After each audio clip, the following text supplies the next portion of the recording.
Mübarek Kurban Bayramı'nı önümüzdeki hafta idrak edip icra edeceğiz.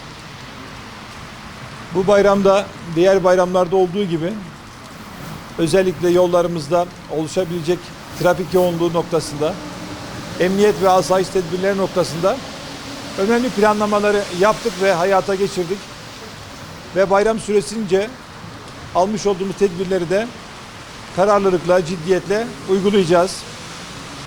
Toplamda 1300'e yakın emniyet görevlimiz, 1500'den fazla jandarma personelimiz, 2700'den fazla personelimizle bayram süresince, 9 günlük bayram tatili süresince müteyakkız bulunacağız.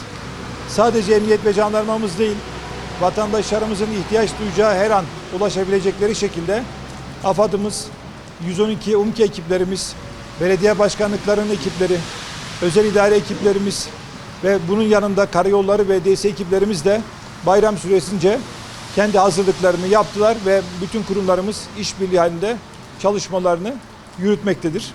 Bayramların hüzne dönüşmemesi, sevdiklerimize bir an önce huzurla, güvenle kavuşmamız için yapacağımız bütün çalışmalarda rehberlik etmeyi öncelikli hedef olarak belirledik.